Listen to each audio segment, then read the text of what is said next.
সাল 1983 ভারতীয় দল ওয়েস্ট ইন্ডিজকে হারিয়ে প্রথমবারের মতো ক্রিকেট বিশ্বকাপ জিতে নেয়। এই জয়ের পর অধিনায়ক কপিল দেব দেশের নতুন হিরো হয়ে যান। কিন্তু আরেকজন মানুষও ছিলেন যিনি কপিল দেবের বন্ধু ছিলেন, যিনি কপিলের মতোই চণ্ডীগড়ে তার সঙ্গে প্র্যাকটিস করতেন। কপিল দেবের মতোই তিনি একজন শক্তিশালী অলরাউন্ডার ছিলেন এবং ফাস্ট বোলিং করতেন। এই সেই খেলোয়াড় যিনি 6 বছর আগে 1977 সালে কপিল দেবের জায়গায় ভারতীয় আন্ডার-22 দলে নির্বাচিত হয়েছিলেন। কিন্তু আজ একদিকে কপিল দেব বিশ্বকাপ হাতে তুলছেন আর অন্যদিকে এই ছেলেটি গুমনামির মধ্যে জীবন কাটাচ্ছিল। এই ছেলেটির নাম ছিল যোগরাজ সিং।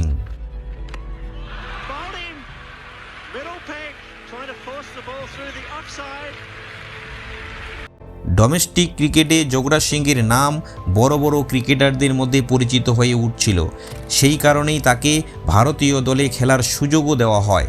কিন্তু যোগরাজ সিংকে মাত্র একটি টেস্ট ম্যাচ খেলানো হয়েছিল।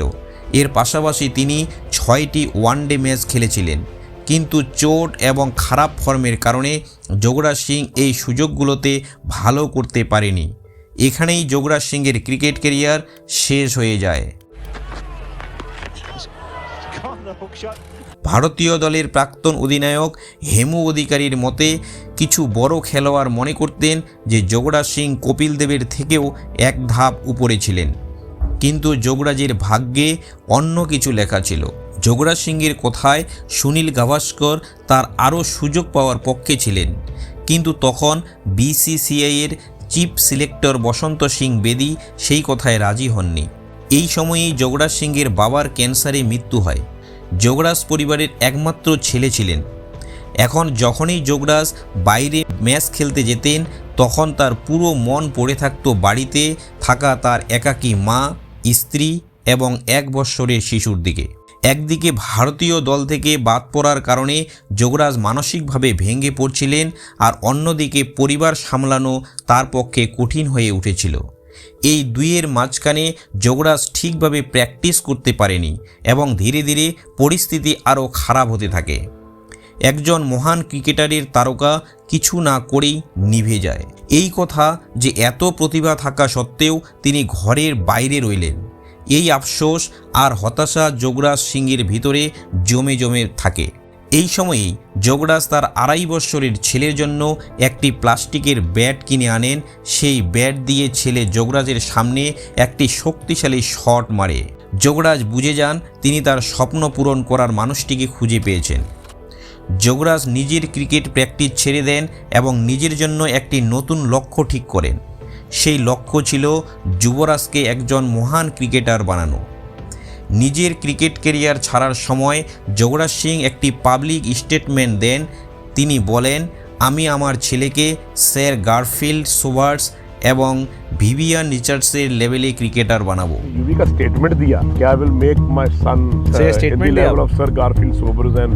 এই কথার পর ইন্ডিয়ান এক্সপ্রেসের ক্রীড়া সাংবাদিক প্রদীপ ম্যাগাজিনে লেখেন, আমার মনে হয় যোগরাজ সিং পাগল হয়ে গেছেন।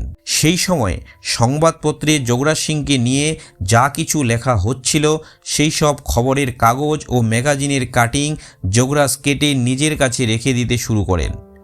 যোগরাজের কথায় লোকেরা প্রায় তাকে নিয়ে হাসাহাসি করত। তাই যোগরাজ যে কোনো মূল্যে নিজের ছেলেকে টিম ইন্ডিয়ার হয়ে খেলতে দেখতে চাইতেন। কিন্তু যোগরাজ সিং যে ছেলেকে ভিভিয়ান রিচার্ডসের লেভেলে মহান ক্রিকেটার বানাতে চাইছিলেন সেই ছেলের ক্রিকেট একদমই কোনো আগ্রহী ছিল না। যুবরাজ ক্রিকেটার হতে চাইতো না, তার পছন্দ ছিল স্কেটিং আর টেনিস। একটি টেনিস ম্যাচ হেরে যাওয়ার পর যুবরাজ 2100 টাকার একটি দামি র্যাকেট ভেঙে ফেলে। এরপর যুবরাজের বাবা তার টেনিস খেলা বন্ধ করে দেন।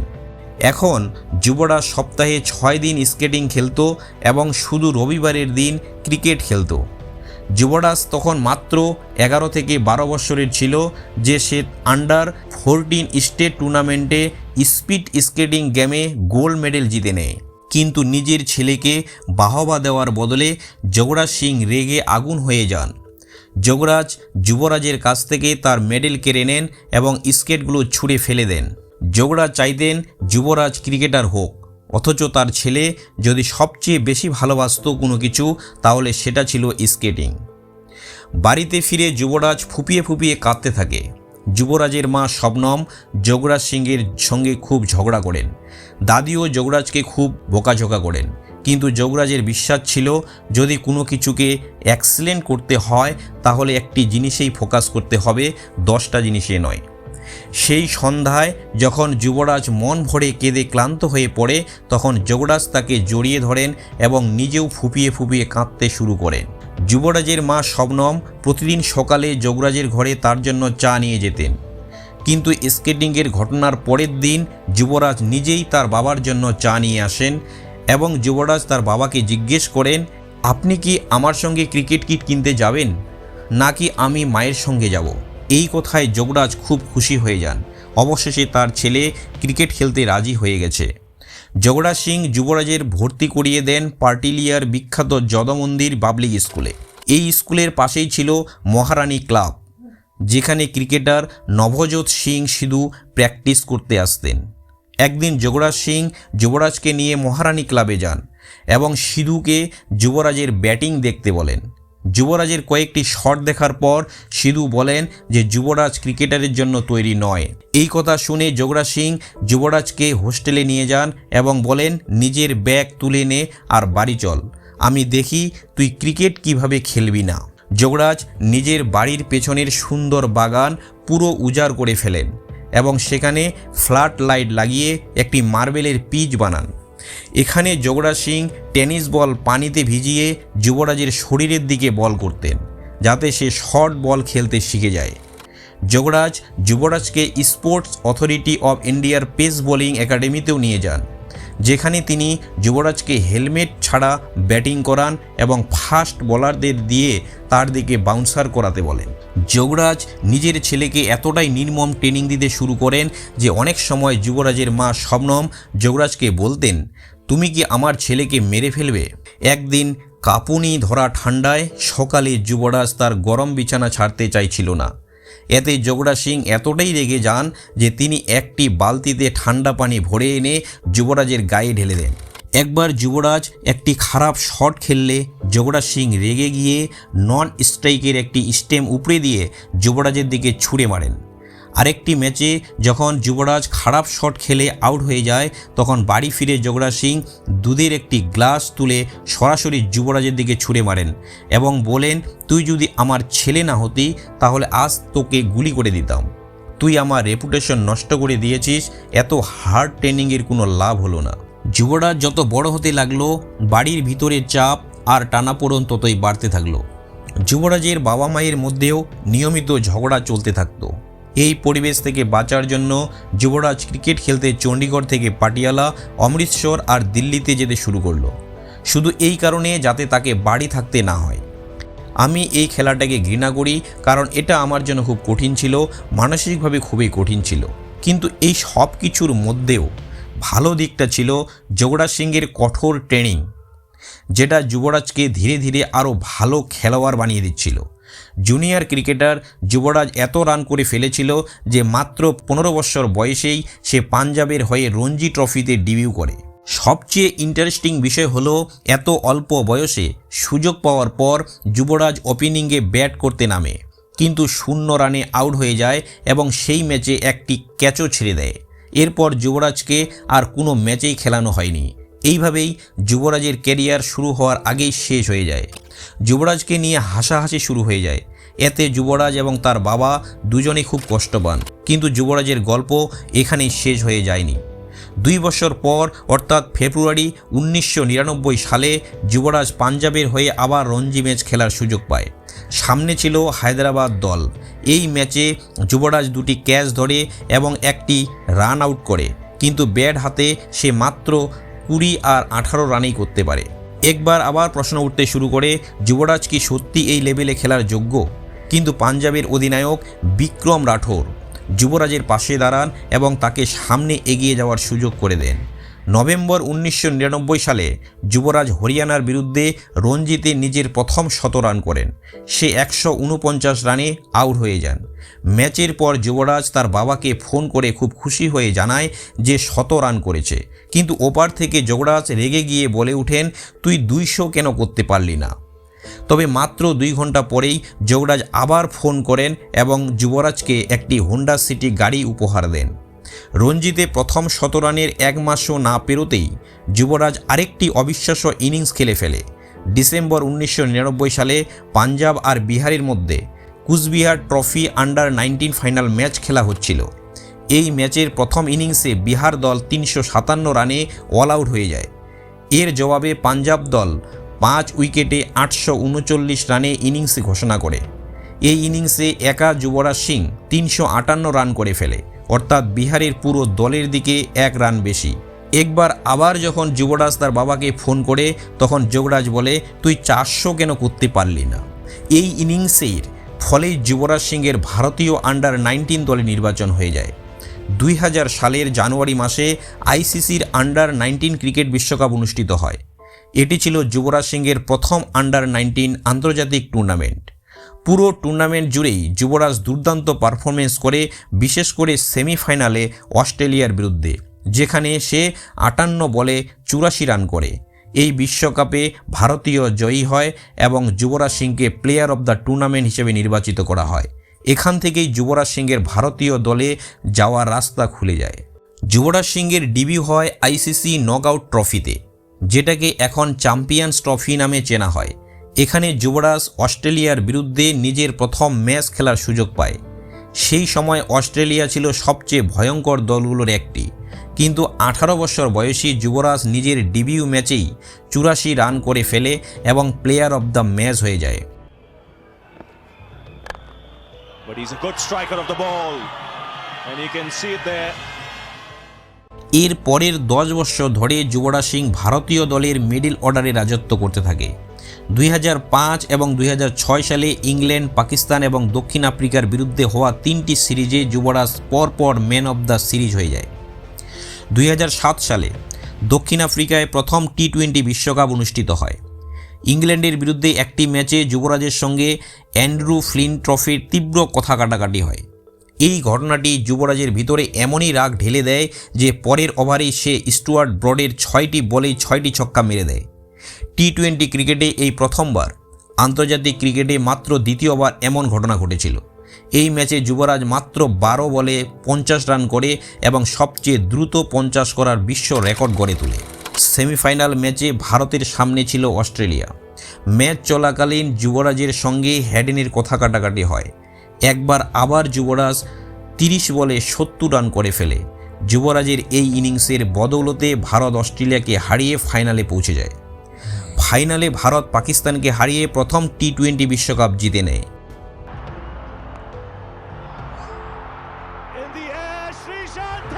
এই টি-20 বিশ্বকাপের অধিনায়ক ধোনিকে তো নায়ক বানিয়েছিলই, কিন্তু যুবরাজও এখন দেশের নায়ক হয়ে গিয়েছিল।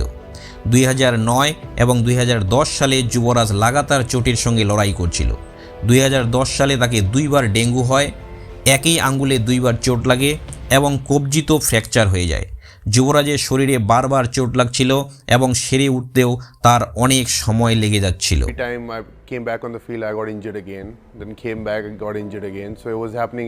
2011 আসতে আসতে যুবরাজের আবার নিজের ক্যারিয়ারের শিখরে পৌঁছে গিয়েছিল। এমন ফর্মে সে আগে কখনো ছিল না, কিন্তু একটা জিনিস তাকে ক্রমাগত পেরেশানি করেছিল, তার কাশি আর বারবার বমি হওয়া। যুবরাজের ক্যারিয়ার তখন পিকে ছিল, কিন্তু শরীরের ভিতর ফাঁকা হয়ে যাচ্ছিল। যখন যুবরাজ চেকআপ আর টেস্ট করায় তখন জানা যায় সে তার ক্যান্সার হয়ে গেছে। ক্যান্সার, এই শব্দটা শুনে যুবরাজ বিশ্বাসই করতে পারেনি। যুবরাজের ফ্যামিলি ডাক্তার বলেন, আপনার কাছে মাত্র 3 থেকে 6 মাস সময় আছে। যুবরাজ সিংয়ের হয়েছিল মেডিয়াস্টিনাল সেমিনোমা ক্যান্সার, যা তার ফুসফুসের কাছাকাছি হয়েছিল। যুবরাজ এই কথাটি মেনে নিতে পারছিল না। এত কষ্ট করে বড় হওয়া, প্রতিদিন 4 ঘন্টা থেকে 5 ঘন্টা প্র্যাকটিস করা, স্বাস্থ্যকর জীবনযাপন করা একজন অ্যাথলিটের ক্যান্সার হতে পারে, এটা তার কাছে অসম্ভব মনে হচ্ছিল। এর আগেও যুবরাজের দাদার মৃত্যু হয়েছিল এই ক্যান্সারের কারণেই। 2011 সালে জানুয়ারিতে ভারতীয় দল দক্ষিণ আফ্রিকা সফরে ছিল। 14 জানুয়ারি 2011 তারিখে প্রথম ম্যাচ হওয়ার কথা ছিল, কিন্তু ম্যাচের আগের দিন ভোরবেলায় যুবরাজের প্রচণ্ড কাশি শুরু হয়ে যায়। যুবরাজের থুতুতে লাল আর বেগুনি রঙের দাগ ছিল। তবু যুবরাজ বিষয়টিকে উপেক্ষা করেন এবং ম্যাচ খেলতে শুরু করেন। কিন্তু যখন যুবরাজ ব্যাটিং করতে নামেন তখন আবার তার শ্বাসকষ্ট শুরু হয়। ঠিকভাবে শ্বাস নিতে পারছিলেন না। এই ম্যাচে যুবরাজ মাত্র 12 রান করে আউট হয়ে যান। যুবরাজ তার ফিজিওকে বলেন যে তাকে চেক আপ করাতে হবে, কিন্তু পরে আবার বলেন সিরিজ শেষ হোক, তারপর দেখা যাবে। সিরিজ শেষ হওয়ার পর যুবরাজ সরাসরি 2011 বিশ্বকাপের প্রস্তুতি নেমে পড়েন। 2011 বিশ্বকাপ যুবরাজের জন্য সব কিছু ছিল। এর পিছনে ছিল একটি গল্প। শৈশব থেকে যুবরাজ চণ্ডীগড়ে তার বাবার বন্ধুদের কাছ থেকে শুনে আসছিল যে 1983 সালের বিশ্বকাপ আসলে তার বাবার নামেই হওয়া উচিত ছিল, কিন্তু সেটা চণ্ডীগড়ে আরেক ক্রিকেটার কপিল দেবের নামে হয়ে যায়। যুবরাজের কথায় লোকেরা বলতো যে তার বাবা কপিল দেবের থেকেও বেশি গতির বোলার ছিলেন। এই কথাগুলোই যুবরাজের মনের ভিতরে এক ধরনের জেদ তৈরি করছিল। এই দিনটির জন্যই যুবরাজ সিং তার ছেলেকে তৈরি করছিলেন। এই ইতিহাস বদলাতে চেয়েছিলেন যুবরাজ। তিনি তার বাবাকে সেই সম্মান দিতে চেয়েছিলেন যা তিনি কখনোই পাননি। এর আগে 2003 এবং 2007 সালে বিশ্বকাপে যুবরাজ ব্যর্থ হয়েছিলেন, তাই 2011 বিশ্বকাপ তার কাছে শেষ বিশ্বকাপের মতো ছিল। কিন্তু সমস্যা ছিল একটাই, যুবরাজের শরীর আর সায় দিচ্ছিল না। তার ফর্মও তখন সবচেয়ে খারাপ সময়ের মধ্য দিয়ে যাচ্ছিল। যুবরাজ নিজেও নিজের উপর ভরসা পাচ্ছিলেন না। বিশ্বকাপের আগে যুবরাজ তার মাকে বলেছিলেন বিদেশে গিয়ে ছুটি কাটাতে। যুবরাজ চাননি যদি তিনি ভালো খেলতে না পারেন তাহলে লোকজন যেন রাগ করে তার বাড়িতে পাথর না ছুঁড়ে। 2007 বিশ্বকাপের পর ধোনির রাঁচির বাড়িতেও পাথর ছোড়া হয়েছিল, তবে যুবরাজের মা তাতে রাজি হননি। ফেব্রুয়ারি 2011-তে ক্রিকেট বিশ্বকাপ শুরু হয়ে যায়। এই বিশ্বকাপে ভারত, বাংলাদেশ ও শ্রীলঙ্কা অনুষ্ঠিত হচ্ছিল। ভারত প্রথম ম্যাচ ছিল বাংলাদেশের বিরুদ্ধে। এই ম্যাচে যুবরাজ ব্যাটিং করার সুযোগ পাননি। ভারতের দ্বিতীয় ম্যাচ ছিল ইংল্যান্ডের বিরুদ্ধে। ম্যাচের আগে ওয়ার্ম আপের সময় যুবরাজ স্ট্রাইক নেওয়াতেই সমস্যা শুরু হয়। তার ঘাড় ঠিকভাবে ঘুরছিল না এবং ডান কাঁধের উপরের দিকটা স্পষ্ট দেখতে পাচ্ছিলেন না।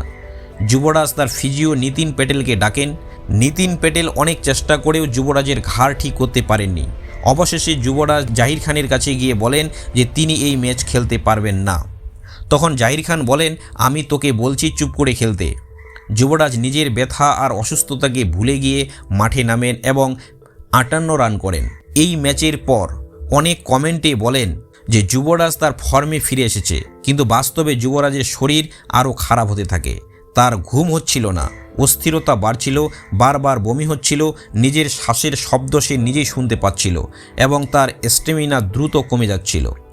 দলের সতীর্থরা যেমন জাহির খান আর আশিস নেহরা অনেক সময় মজা করে বলতেন, ইউভি তুমি তো বুড়ো হয়ে যাচ্ছ, কিন্তু তারা জানতেন না যে যুবরাজের ভিতরে একটি ভয়ঙ্কর অসুখের সঙ্গে লড়াই করছে। ভারতের তৃতীয় ম্যাচ ছিল আয়ারল্যান্ডের বিরুদ্ধে। এই ম্যাচে যুবরাজ 50 রান করেন এবং 5 উইকেট নেন।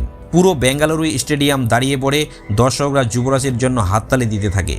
এই ম্যাচে যুবরাজ ম্যান অব দ্য ম্যাচ হন। ভারতের চতুর্থ ম্যাচ ছিল নেদারল্যান্ডসের বিরুদ্ধে। এই ম্যাচেও যুবরাজ অপরাজিত 51 রান করেন এবং 2টি উইকেট নেন। এখানেও তিনি ম্যান অব দ্য ম্যাচ হন। ভারতের পঞ্চম ম্যাচ ছিল নাগপুর, দক্ষিণ আফ্রিকার বিরুদ্ধে। এই ম্যাচের আগে যুবরাজ এতটাই নার্ভাস ছিলেন যে কিছু খেতে পারেননি। তার বারবার বমি হচ্ছিল, কাশি হচ্ছিল। যুবরাজ ভাবছিলেন হয়তো টেনশনের কারণেই এমন হচ্ছে। এই ম্যাচে যুবরাজ মাত্র 12 রান করে আউট হয়ে যান এবং ভারত এই ম্যাচে হেরে যায়। এটি ছিল পুরো বিশ্বকাপের ভারতের একমাত্র হার। ভারতের ষষ্ঠ ম্যাচ ছিল চেন্নাইয়ে ওয়েস্ট ইন্ডিজের বিরুদ্ধে। ম্যাচ চলাকালীন চেন্নাইয়ে প্রচণ্ড গরম পড়ছিল। মাঠেই যুবরাজ বহুবার রক্ত বমি করে ফেলেছিলেন। যুবরাজের মাথা ঘুরতে থাকে, তার কাশি আবার শুরু হয়ে যায়।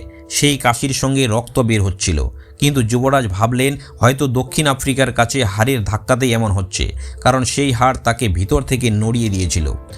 যুবরাজের অবস্থা দেখে এম্পায়ার সাইমন টফেল তার কাছে এসে জিজ্ঞেস করেন, তুমি ঠিক আছো বন্ধু? তুমি বাইরে যেতে চাও? এর জবাবে যুবরাজ বলেন, না বস, আমি বাইরে যাচ্ছি না। 2 বছর পর আমি 17 রানের কাছাকাছি পৌঁছেছি। যদি আমি পরে গিয়ে অজ্ঞান হয়ে যাই তাহলে আমাকে হাসপাতালে নিয়ে যেতে পারো, কিন্তু তার আগে আমি বাইরে। অস্ট্রেলিয়ার সেই দল ছিল যার আগের 3টি বিশ্বকাপ টানা জিতেছিল। আগের 2 বিশ্বকাপে তারা একটিও ম্যাচ না হেরেই চ্যাম্পিয়ন হয়েছিল। এই কারণে এই ম্যাচটি ভারতের জন্য করো বা মরো পরিস্থিতির মতো ছিল। অস্ট্রেলিয়া 260 রান করে, জবাবে ভারতীয় দলের 187 রানে 5 উইকেট পড়ে যায়। এমন মনে হচ্ছিল ভারত এই ম্যাচ হেরে যাবে। যখন ধোনি আউট হন তখন ম্যাচ জেতার আশা প্রায় শেষ হয়ে গিয়েছিল, কিন্তু তখনও ক্রিজে দাঁড়িয়েছিলেন যুবরাজ সিং। পুরো দেশ তাকিয়েছিল যুবরাজের দিকে। সাধারণত আউট হয়ে গেলে চুপচাপ পেভিলিয়নে ফিরে যাওয়া মহেন্দ্র সিং ধোনি এবার আউট হওয়ার পর যুবরাজের কাছে আগ্রাসী ভঙ্গিতে বলেন, সাব্বাস ইউভি। শেষ অন্য কোনো খেলোয়াড়কে সুযোগ দিচ্ছিলেন না। এই ম্যাচের সঙ্গে সঙ্গেই ভারত সেমিফাইনালে পৌঁছে যায়। সেমিফাইনালে ভারতের প্রতিপক্ষ ছিল পাকিস্তান। এই অত্যন্ত গুরুত্বপূর্ণ ম্যাচটি ছিল 30শে মার্চ। ভেন্যু ছিল মোহালি। এই অল ইম্পর্ট্যান্ট পাকিস্তান ম্যাচের আগের রাতেই যুবরাজের ঘাড়ের ব্যথা আবার ফিরে আসে। পুরো রাতটা কেটে যায় ছটপট করতে করতে আর অপেক্ষা করতে করতে। শেষ পর্যন্ত ভোর 4টের সময় যুবরাজের বাধ্য হয়ে তার ফিজিও নিতিন প্যাটেলের কাছে যান, যিনি তখন ঘুমাচ্ছিলেন।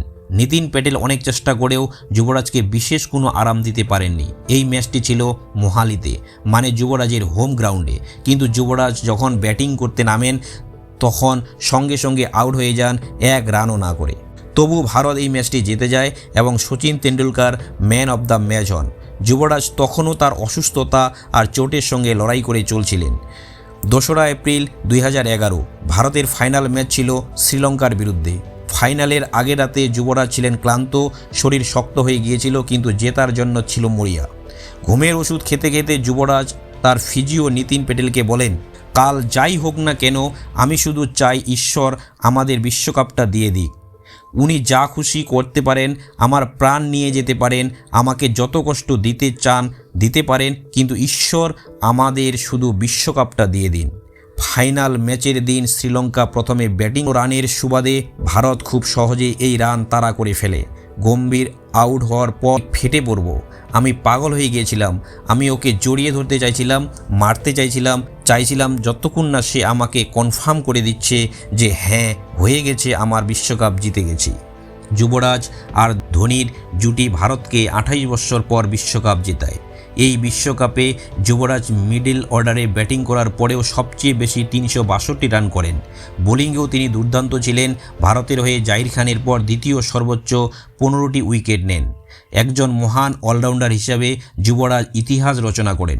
2011 বিশ্বকাপের জন্য যুবরাজ সিংকে প্লেয়ার অব দ্য টুর্নামেন্ট হিসেবে নির্বাচিত করা হয়।